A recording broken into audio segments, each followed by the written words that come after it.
Welcome to Dancin Moon Songcast. I'm Scott Simpson, casting from Dancin Moon Studio in Spearfish Canyon on the north end of the Black Hills of South Dakota, right on the banks of the Spearfish Creek. If you'd like to follow along, you can download a free PDF from my lyric book from scottsimpsonmusic.com/lyrics, and of course you can find links to all my music there as well. So let's get casting and find out what song we're going to talk about this time. Well, this episode marks about halfway through our 10-episode series on poetry. Normally, we're talking about songs and songwriting, but we've taken a little break from the songs to look at selections from a poetry collection of mine that covers poems written between 1989 and 2009. My selected poems collection, which is not published, may be published at some point. The three poems that we're going to look at in this episode were all written between 1992 and 1996 or so, during a time when we were living in York, Nebraska. I was doing a lot of graduate work at the University of Nebraska in Lincoln, and I was teaching at York College there in York, Nebraska. And all of these poems, I've selected them. You know, I try to kind of pick a poem and then get a theme and find a couple of others from the collection that kind of fit with that. I would say the theme this week is observing people. All three of these poems are based on observations of different sorts of people, some very specific, some very exact and autobiographical, and then one that is kind of an amalgam of several people. But you know how, I don't know if you, when I was a kid, we would go visit my grandparents, and one of the big things we do is go to the mall. And I just remember hours and hours passing just watching people, watching and listening.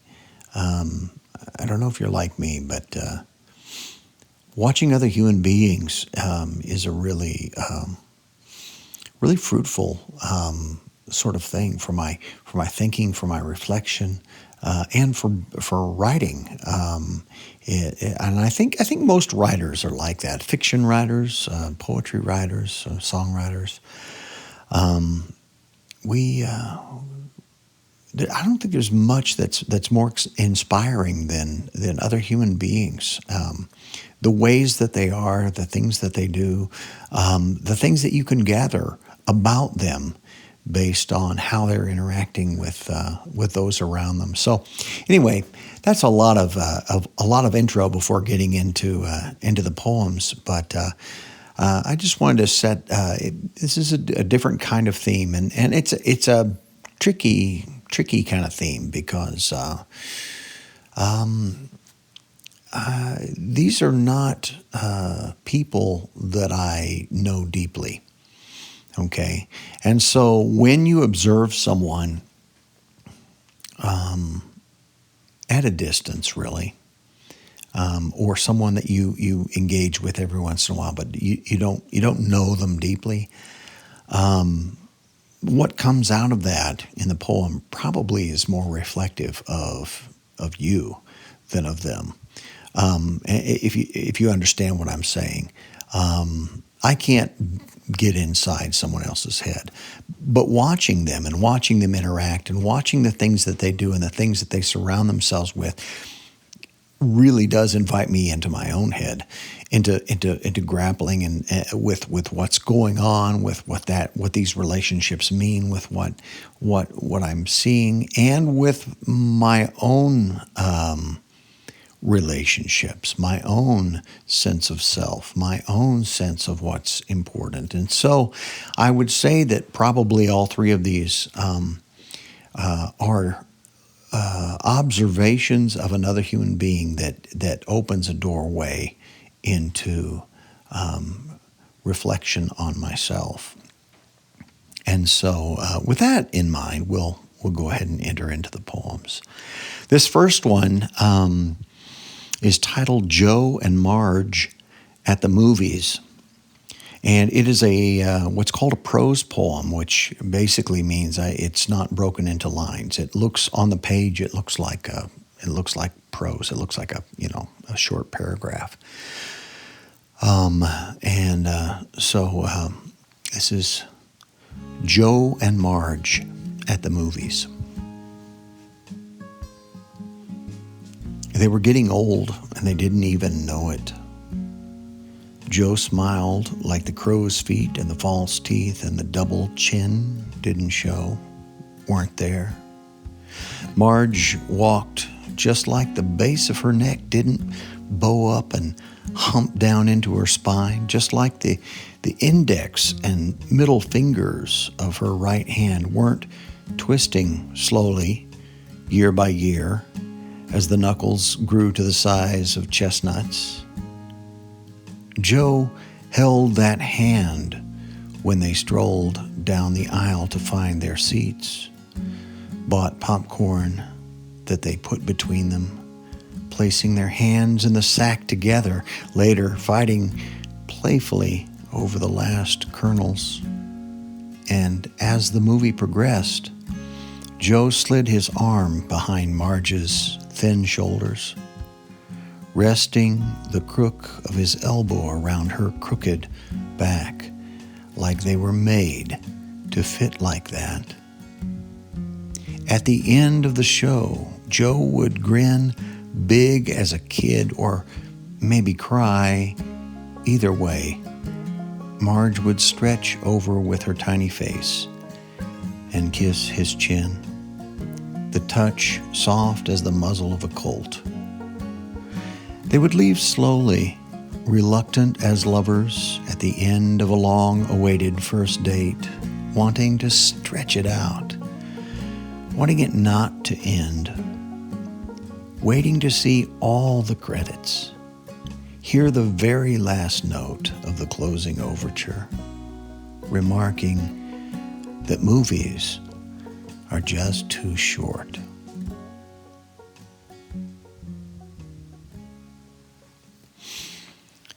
So I think I was raised to really value older folks, my grandparents, my great-grandparents. I even knew a number of my great-grandparents. I remember as a middle schooler and as a high schooler going to visit with a church group, going to visit old folks' homes to sing and to talk with the people there. And so I had a lot of opportunities to observe older folks, and there's nothing quite as just lovely as an older couple that's been together for a long time. And there are lots of jokes about how older couples, as they, the longer they've been together, the more they look like each other, and it's kind of a joke, but there's kind of a truth in it as well. I think people over time, as they spend time together, they somehow shape into puzzle pieces that fit. And they may not have fit as well when they first when they were first falling in love, first getting married, first dating, first going out. There may have been some edges that didn't quite fit together, and that that results in all those little tensions and those little fights and those little questions about whether is this really going to work out, or man, can I stand this guy for this for any longer? Is this going to work?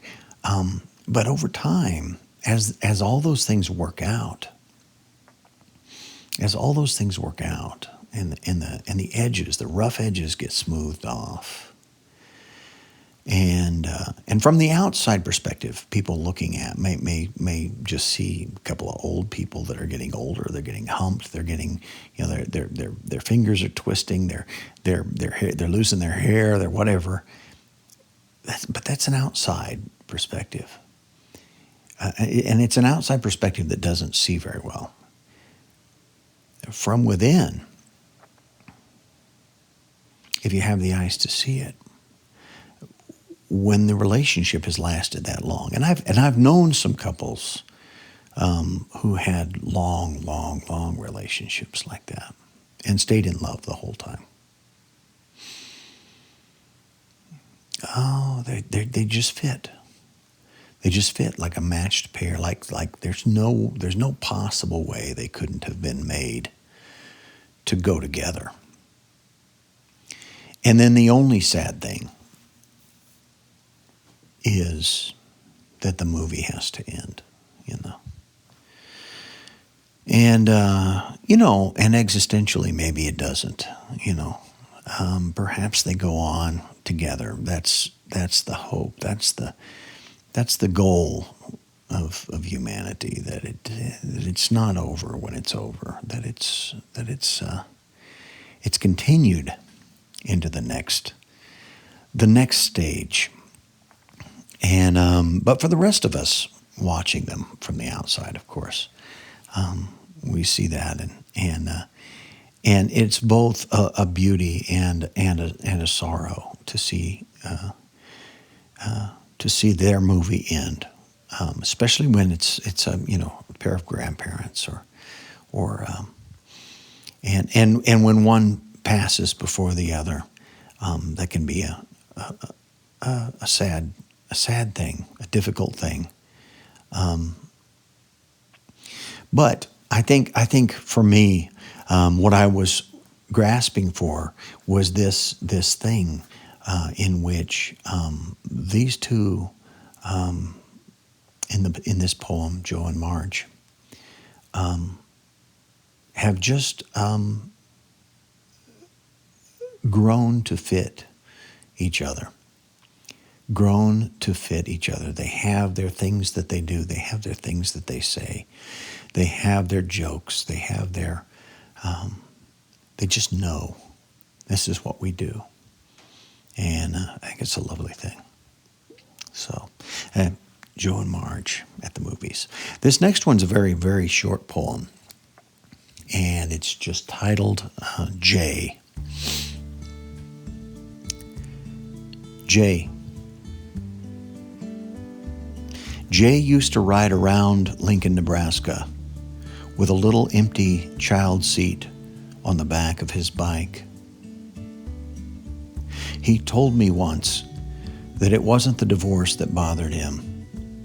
It was her moving to New York, taking little Toby with her.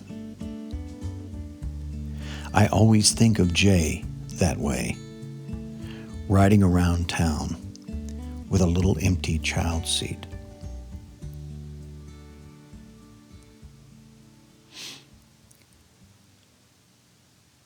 So Jay was another graduate student that I didn't know very well. And in fact, I was working on actually a graduate degree in creative writing, and as was he. I believe he was writing fiction, and I was writing poetry. And I did not share this poem with Jay because he shared with me this brief and very undetailed story one time. But I did always see him around campus, and we were in a few classes together, and I saw him always on his bike and always with a child seat on the back and never with a child in the child seat. And he just, one evening, I think when we were meeting about something on a class project, gave me about that much of the story. And so for me, it was very poignant. I was a young father with 2 children and a wife, traveling to class in Lincoln, Nebraska, but living just 45 miles away, and always home every night, always there with my children. And thinking about one of those children being taken away off to New York because of a marriage that didn't work. And I thought about the idea of always having this empty child seat present as a part of who I am. I just have this empty child seat with me all the time. And so that was really the idea behind this very short poem, Jay. As I said, I didn't share it with Jay. We didn't have a deep relationship. I didn't know how he would take that, how he would take me turning, something that he just shared offhandedly with me in a moment, turning that into a poem. Maybe I should have shared it with him. I don't know. But it is difficult. And that's one thing as a writer, when you make art, whether it's a poem or a song or especially a novel, a fictional piece or something like that, out of experiences that you've observed or engaged with other very real people, that's fraught with a lot of pitfalls, and so you really have to think twice about doing that, about how much you change things, and then about what you share, either with the people who have inspired these creative pursuits or the people who are experiencing them. And I suppose to some degree, every bit of writing is somewhat autobiographical, but of course, folks who write push against that very hard. Yeah, this was inspired by stuff that really happened, but yeah, none of this is real. So don't hold me accountable. We have one more poem. And this poem has, it's one of the, I think probably the longest, maybe the longest title for a poem that I ever wrote. That was kind of a thing for a while, writing a title that was nearly as long as the poem. And this title is not as long as the poem, but it's very long. And so when I put it into the, I usually put the titles there in the title of the podcast. I'll just use the first 2 words. So the full title is, While waiting in the cafeteria of Bradshaw Public School for a meeting, I check my watch once more before allowing myself to become distracted. It's a very small cafeteria, I'm thinking, but it's a small town. These must be kindergartners in here doing their art. They're so small. One boy talks loudest. He is bigger than all the rest. He is coloring a map of the U.S., and now I think these may not be kindergartners, and maybe this is social studies, not art. My country's purple, he's saying, and his country fits neatly on the 8.5 by 11 dittoed sheet he pinches proudly in his raised hand. His country looks good in purple. Now the children have left me with my cup of coffee and watching one of the cafeteria ladies place the ketchup dispensers spacing them evenly across the fold-out tables, preparing for lunch. And the squeeze bottle she sets beside me has a picture of a 1950s housewife dancing, the brand name Squeeze Easy in box letters beneath. I haven't seen a Squeeze Easy bottle since I was 5 and with my parents at Ideal Cafe back home. And suddenly I am 5 and thinking my world might fit on an 8.5 by 11 sheet. And somehow maybe I do have the power in one hand to pull out of the box the best color for the whole place. And maybe if I had a hairnet like this cafeteria lady's, her slate curls pulled, contained, held tightly in place, maybe one that keeps my head inside the lines, keeps me from always hurling myself to the far ends of the universe, holds me focused, wraps the whole complicated mess into a clearly labeled Crayola wrapper, then I could make some kind of art with it.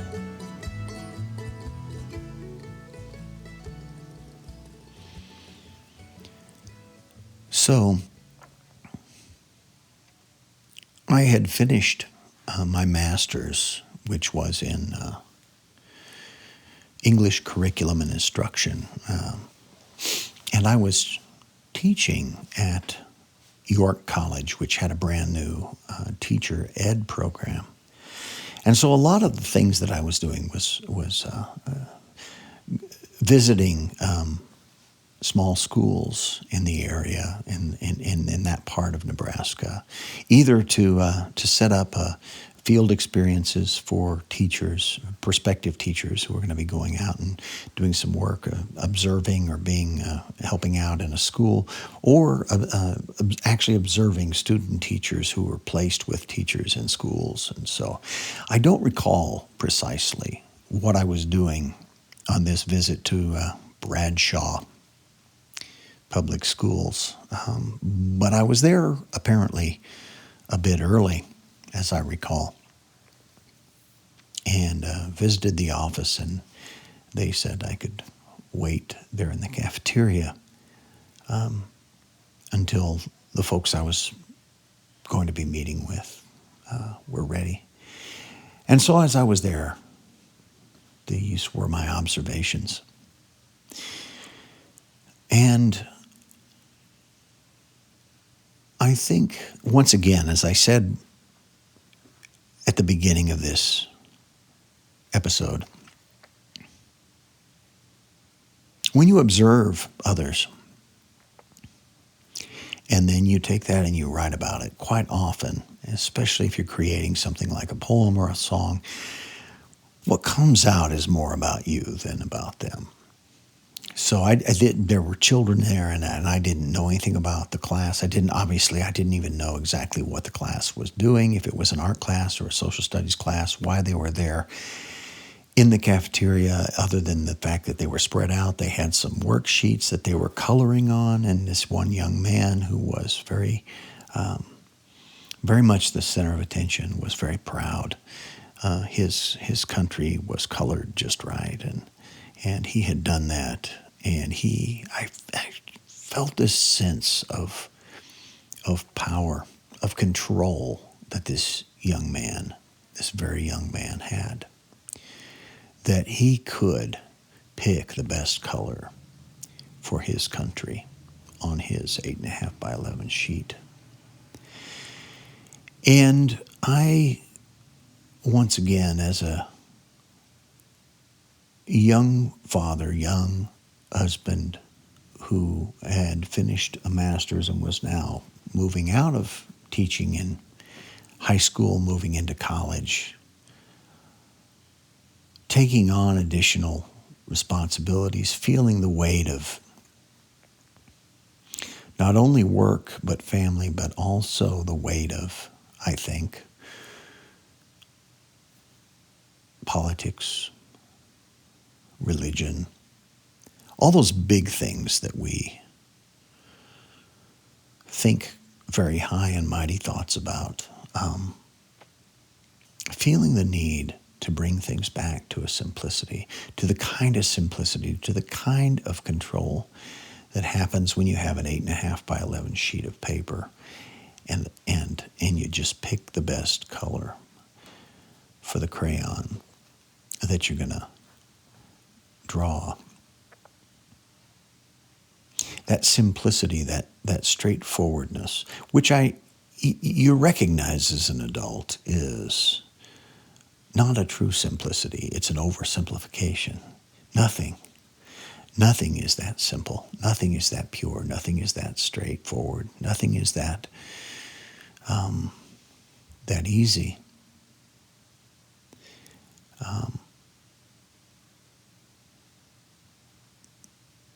But there were reminders of simpler things. The squeeze easy bottle. The cafeteria lady with a hairnet setting out the bottles. The children coloring.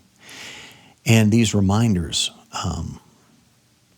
for me, took me to a place of simplicity. And maybe that's a part of why I went into education. Education is a complex thing. Learning and teaching are really complex things. They're not easy. They're difficult. Ask any teacher. Ask any educator. Ask any administrator. Ask anyone who works in educational law how simple it is. It's not. Never has been. But at the same time, we're all working toward this beautiful, pure, simple thing that begins with a young child, a kindergartner, picking out the best crayon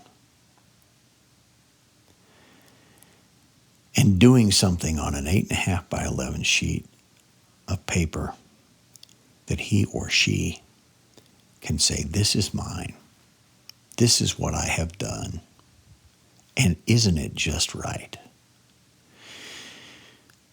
Teachers do this complex stuff in service to that sort of simplicity and purity.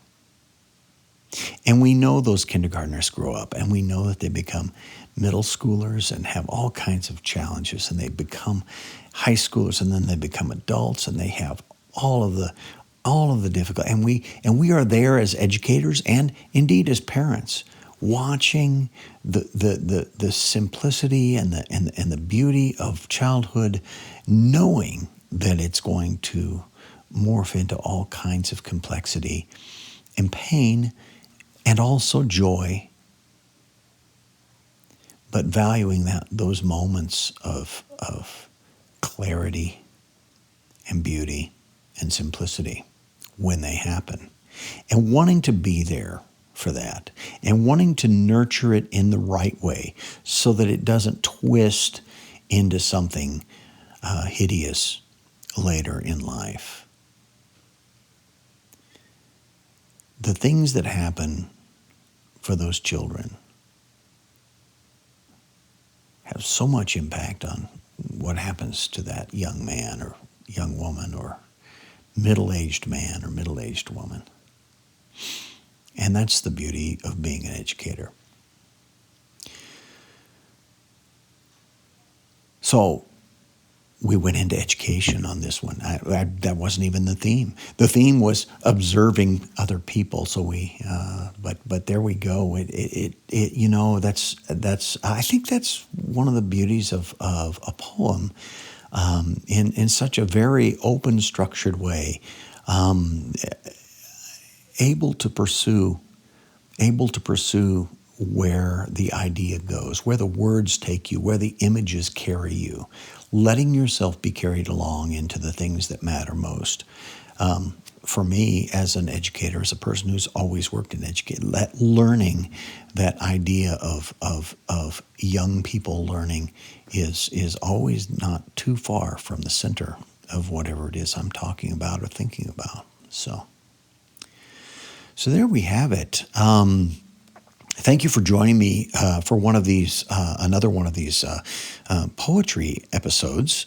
Of course, normally here on the Songcast, on the Dancin Songcast, we are talking about songs, and you can find all of my music, all of my songs at scottsimpsonmusic.com. And I will find a way here relatively soon to get make some of the poetry, especially the poetry that has been part of this series, available. It will be available and is available on the podcast site at scottsimpsonmusic.podbean.com, and so you can go there and have the text of these particular poems that we're looking at in each episode there.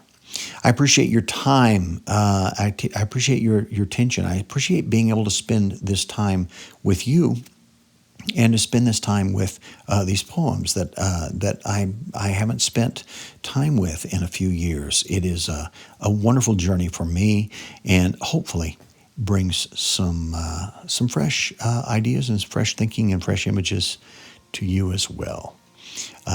We're closing in on the holiday season that is a challenging one at best, and of course one that is welcomed if you're getting to spend some time focused on some of the folks that you love.